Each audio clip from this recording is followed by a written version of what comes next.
You're watching the CBS 58 News at Noon. We're starting with breaking news this morning. Oconomowoc High School was evacuated for the day and a handful of students were taken to the hospital. The emergency response stems from an air quality issue in the building. Reports of several students fainting. Of course, we must stress that this is a non-violent event. CBS 58's Julie Parisi is on the scene right now and joins us with the very latest. Julie?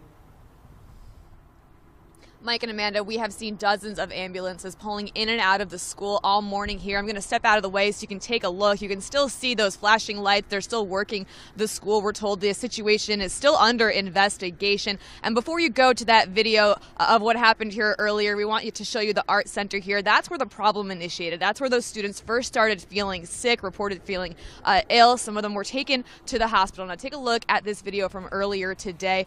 The response was very quick. Some students I spoke with said they heard people practicing for choir practice, started feeling lightheaded, they were feeling sick. They said the rest of the school was evacuated very quickly, and some of those students were transported to the hospital, which is right next door.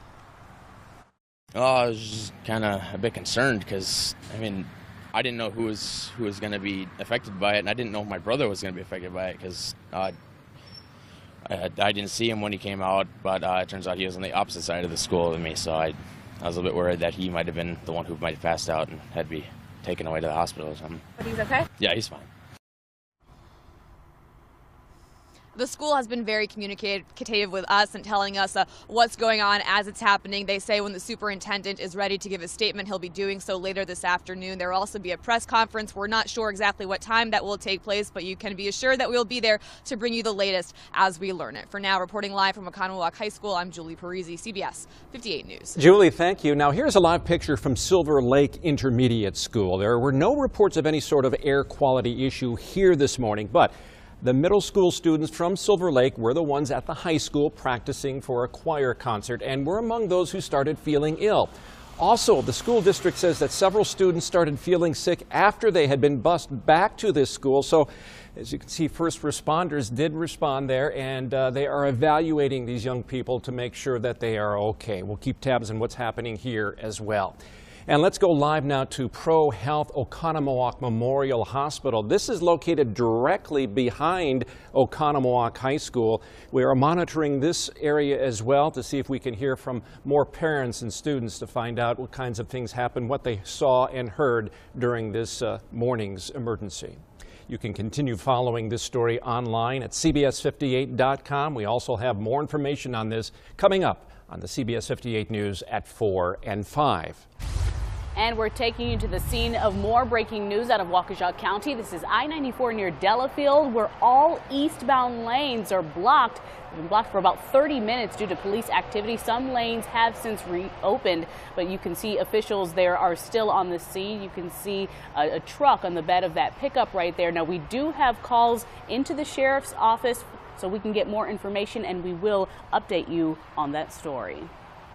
New at noon, Milwaukee County is now taking a stance on mass incarceration. CBS 58's Tori Bacchius is live outside the Milwaukee County Courthouse, where a resolution was just introduced. Tori. That's right. A Milwaukee County supervisor is now introducing a resolution that would put it on the record that Milwaukee is against mass incarceration. Now, just earlier this morning, the Milwaukee County Board unanimously voted to approve the resolution. The goal is to get more people out of prisons and get them the help that they need. The resolution calls for asking the state for more funding for treatment programs. It also calls for a review of Wisconsin's sentencing and parole guidelines. The resolution also references a 2013 UWM study that found Milwaukee had the most black men in prison than anywhere else in the nation. Instead of putting money into new prisons, Milwaukee County Supervisor Peggy West thinks more money should be spent on treatment programs and education. Unfortunately, incarceration in our state has become a money-making endeavor, and so it seems as if we're more concerned with making money than actually keeping our communities safe. The county will now pass the resolution on to the state and even onto the White House to let them know Milwaukee's stance against mass incarceration. Reporting live in Milwaukee, Tori Bacchius, CBS 58 News. Tori, thank you. And a Milwaukee man is fighting for his life after being shot in the head. Milwaukee police say a 25-year-old is in critical condition after he was shot near 92nd and Burleigh. That happened about 7 o'clock last night. Police say the two people that were arguing in this incident did know each other. And about 2.5 hours later, another shooting, this one near 40th and Cherry. Milwaukee police say a 40-year-old man was shot, but he will be okay. They're still investigating what led up to that shooting, and they're searching for a suspect. The medical examiner confirms the death of a baby today on Milwaukee's south side. Now, police have been at this apartment complex near 6th and Lapham for much of the morning. The Criminal Investigation Bureau is also here. We are working to gather detailed information about what might have happened, but so far investigators are being tight-lipped. Watch for more information on our news at 4 and 5 today. In Shorewood, a 72-year-old man is likely to be cited for slamming his pickup truck into a building at Oakland and Capitol. Police say he was turning when he hit the building, which houses both the North Shore Bank branch and the Orthopedic Hospital of Wisconsin. There was damage to the building, and the driver was hurt, but he is expected to recover. Some community members are upset that they didn't get to weigh in on the closure of a Social Security office at 7th and Mitchell in Milwaukee. In a statement to CBS 58 News, the Social Security Administration says there are times when we have to consolidate an office for health and safety reasons, and Social Security does not obtain formal public input. They cited that there were heat issues, a broken elevator, and a crime increase at that location. Residents who use the office will now have to go to either the downtown office or one outside of the city limits. Officials are worried about the negative impact this could have within the community. They say they plan to take the issue to Washington. This is a devastating blow not only to the community, the near south side, the city of Milwaukee, but to the Latino community, especially since this office has been here for 40 years providing service and now won't be here. Workers at this office say they were told about the closure in January, a month before the community, and were told to stay quiet about it. West Dallas police are offering a $300 reward for information about who vandalized a mural. Last week, the mural at 84th and National was damaged. Police say thanks to an anonymous donor, they've been able to triple the reward money that leads to the arrest and conviction of whoever is responsible. If you can help, please contact West Dallas Police and/or Crime Stoppers.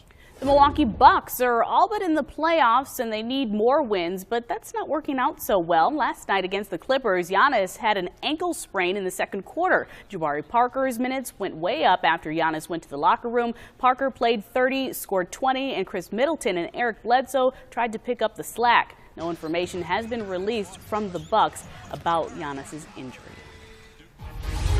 Moving to weather now, a lot more sunshine today and a lot less wind. Yeah, and that's a good thing after 3 days of chilly conditions around here. Meteorologist Rebecca Scholl is here with your first look at the forecast. Hi, Rebecca. Hey there, and this is the warmest we've been all spring. Of course, we had some 40s early in the week on Monday, but we haven't been there since then, at least not from Milwaukee. But yeah, we've got a beautiful blue sky. Milwaukee, Waukesha looking the same there. Temperature change, we are up by a few degrees in most spots, as you can see here, anywhere from 2 degrees warmer than the same time yesterday in Sheboygan to as much as 9 degrees warmer right now in Watertown. So again, as we take a look at the day, we've had full sunshine, not a cloud to be found here, and that is definitely helping temperatures. That and the winds have been fairly calm, but as of this last hour, it picked up a little bit here right in Milwaukee coming out of the east at 12 miles per hour.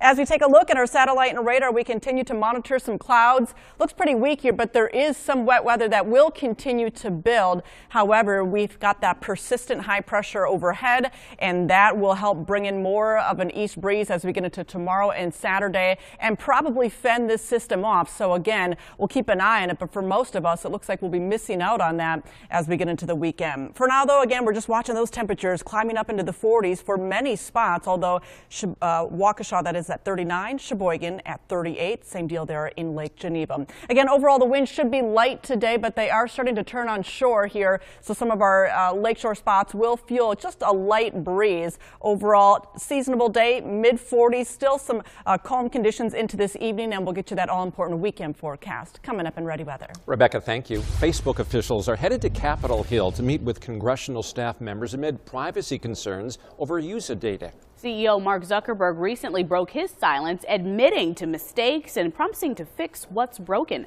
Mola Langi has the latest from Washington. Congress wants to know how Facebook became a tool deployed on behalf of Donald Trump's presidential campaign. After days of silence, the social network's chief executive apologized for the way a political consulting firm harvested and used data on 50 million users. I'm really sorry that this happened.